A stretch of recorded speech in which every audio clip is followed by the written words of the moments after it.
Hey Jeff, it's so nice to have you on the show today. How are you doing? I'm doing well, man. Thanks for having me. I appreciate it. Beautiful. And thank you so very much for being here. You see, I truly appreciate it and it's a great one because, getting to read about you, oh man, I just couldn't wait to have this amazing conversation. So thank you so very much for being here.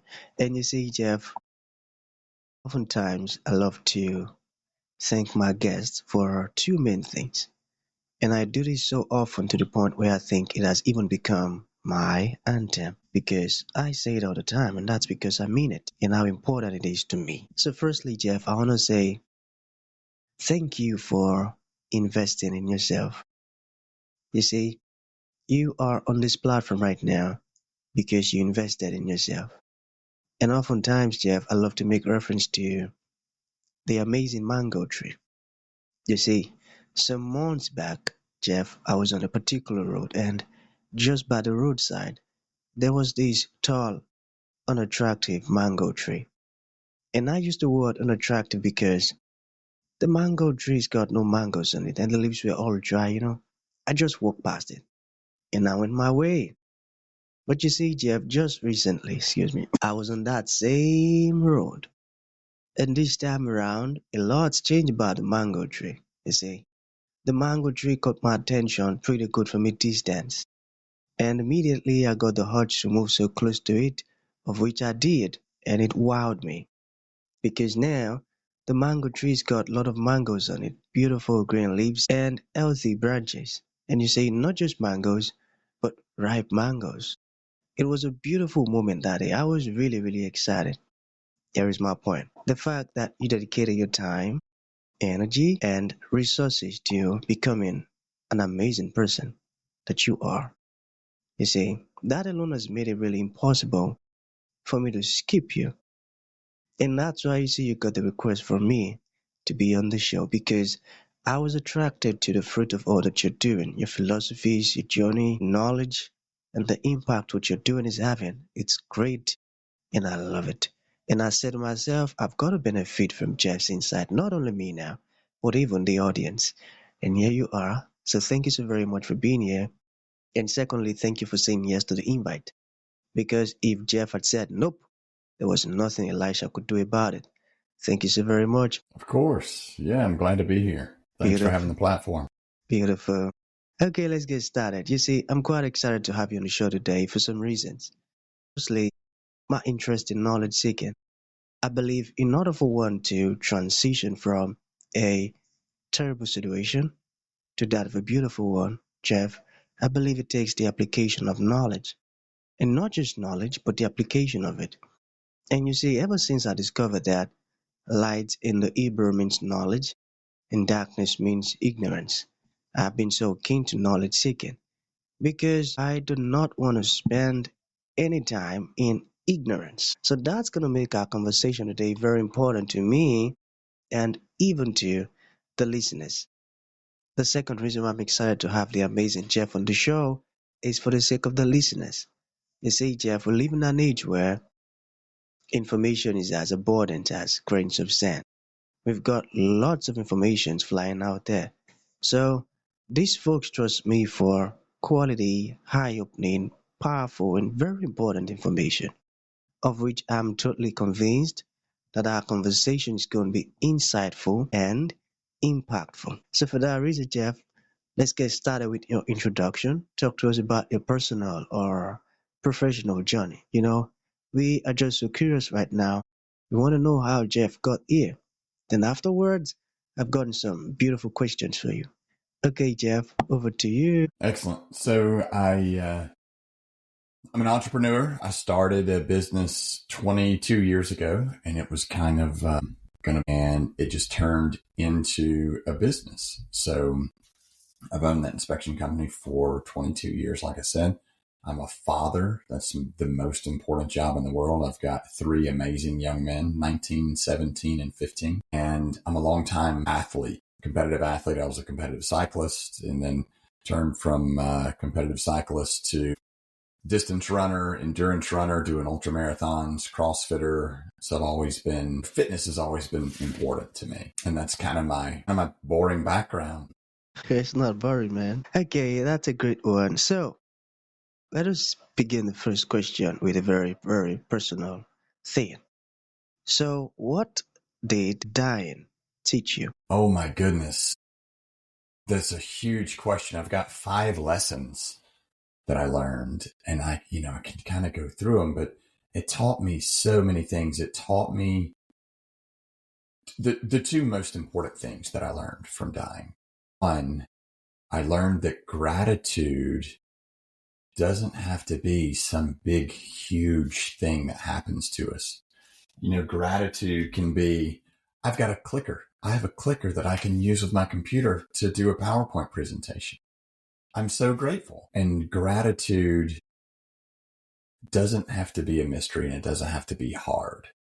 Gratitude was so hard for me. I was so caught up in what had been taken from me, and so caught up in the bitterness and the anger in the diagnosis that I got, that I couldn't find gratitude. Man, when I couldn't find gratitude, that sent me into a really dark place.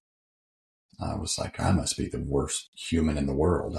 I just died. I was brought back to life, and I'm not grateful. Like, how do I find gratitude? So that was a big lesson for me. And I know that might sound so simple, but it was such a huge lesson for me. Amazing. And I tell you, that's a very, very important one because, Jeff, I believe there are a lot of people who are still stuck in what you came out of.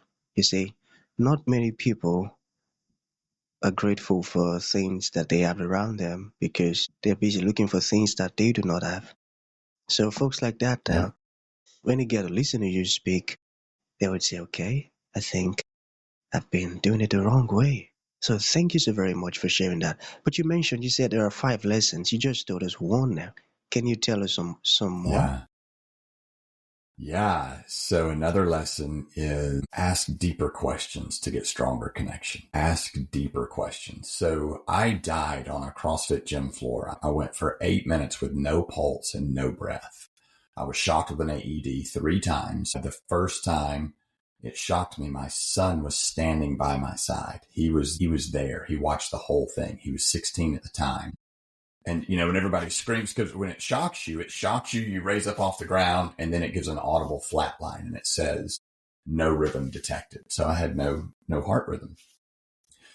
So he witnessed all of this. So let's go a few months out past the incident, and I would ask him, I was like, hey, man, are you okay? Yep. Okay, good. Hey, do you want to talk about that? Nope. Okay. And then something happened. He's a wrestler. He was wrestling, and in a wrestling match, he got tangled up with a boy in the match, and they both rolled and put all of their weight on that boy's arm. It broke his arm. It was just a total freak accident, and it was a really nasty break. People in the stands were shocked. My son lost it. He's a really compassionate kid. So when he saw this other kid's arm, he really lost it. And he was screaming. He was banging his head on the wrestling mat. I had to run out of the stands, go pick him up and grab him and hold him. And I said, Cash, he's going to be okay, man. He's going to be okay. He said, Dad, I can't hear the sirens. I can't hear the sirens. So I knew we had a problem. He remembered the sirens from the day that happened to me. And I had to figure it out. I had to figure out how to make that connection with him. So I had to start asking really deep questions. Hey, tell me about that. Tell me about that day when I got shocked. Tell me what happened. Oh, wow. When you get shocked, you raise up off the ground, and it really does make you raise off the ground. And then you hear that long audible beep, beep, like what's on the movies. And so I had to keep asking to make that connection. And I love connecting with people. Like, that's something that I'm really passionate about. So it's taught me, we go through life and we say, hey, how are you? Oh, I'm good. Okay, good. Because if they say, hey, I'm having a hard day, things are bad, things are tough, then we have to act, right? So what I like to do is I'm like, hey, how's the day treating you today? And people look at you. They say, well, it's okay. I'm like, all right, scale of 1 to 10. What's your day like today? It's a 7. All right. What can we do to make it an 8? I love that. And it takes 2 minutes, and none of us take the time. So that's been a big lesson for me. Ask deeper questions to get stronger connection. Ask deeper questions to get stronger connections. Got that. Okay, so what happened after you came back to life? I mean, as regards to your relationship with God. God is not sensitive. God is a challenge for me in a good way. I'm figuring that out. When I came back to life, I went through first I woke up and I was like, what happened? Are we going to finish the workout? Like, what's up? But I'll tell you this piece about what happened. When I woke up, I had a really bad taste in my mouth. Like, the only thing it reminded me of was being hungover. And I don't drink. I have in the past. So I had this horrible taste. I was like, man, did I drink last night and I fainted today? And that wasn't it. But I'll tell you that a month later, it happened to me again, or 2 months later, it happened to me again. And then I had that same taste in my mouth. And that's the taste of death. I can tell you what death tastes like. So in that moment, that's when death became real to me. And my relationship with God, it changed in the sense that I knew I wanted to be closer, but I didn't know how. And I was also, I'm kind of bearing my soul here. I was also like, I felt really guilty that something bad happened to me. Now I was seeking out God. So that was a struggle. And I was like, this is so unfair. God's been trying to reach me for 50 years. And here I am. I have this bad thing happen. And now I'm reaching back out to God to try to make it right. That was hard. And I don't think our God is my God. I mean, all of ours may be different, but I don't think my God is like, he doesn't keep score. So. Got that. So, how is your son, after witnessing all of that? How's he doing? He's good. We still work out together. Actually, on my 50th birthday, we did a competition together, a CrossFit competition. Amazing. He's still, yeah, that was so cool. But after I got him to speak, to talk about the incident, when we made that connection, then he agreed to go to therapy. He spoke with a therapist, and kind of got all those fears laid out, has identified what triggers him, what sets him off. So he's doing great. He's such a good dude. He is such a good dude. Beautiful. That's a great one. So we have just one last question to go. Let's talk about success. All right. Is success about action or finishing? Oh boy. Success is the action. Success is the constant realization of a goal, right? And what you said earlier, it's like we can't find gratitude. What we tend to do as humans is, it's like the hedonistic treadmill. We set a goal, and then once we reach it, then we move the goal, and then we move the goal, and then we move the goal. I can remember when I first started my business, talking to a mentor of mine, and I was like, well, how do you ever feel satisfied? Like, what's the drive? What are you after? And he said, once I have $1 million in the bank, cash, and all my debts are paid, I have $1 million cash, then I'll be satisfied. A few years later, what was it? $2 million. Once I have $2 million in the bank, then I'll feel satisfied. Satisfaction is not mutually exclusive with the pursuit of excellence. The success is in the action, taking the step, because if you're goal oriented, your goals will always change. And you can change your goal, but if you're not working towards it, then what's the point in having it? That's a powerful one. Oh boy. You see, I would have to listen to our conversation over and over again, because you said some very important words in this stuff. Okay, so to bring this to an end, Jeff, what would you like to leave the audience with, like a final thought? And to those folks who would like to reach out to you, learn more about everything we've said, or even ask questions, how can that be possible? Yeah, absolutely. So a couple of things. I was in a dark place. I didn't think I would ever get out. So first, I would offer that to anyone that feels that way. I'm safe for you. If you want to reach out to me, if you need somebody to talk to, I'll give you my cell number, anything. So don't suffer alone. Second thing is, anybody out there that's thinking about taking action, it's setting a goal, doing something, and Well, I don't know. Listen to me. You take a step and the ground will find you. I promise. Success is in the action. Take a step, the ground will find you.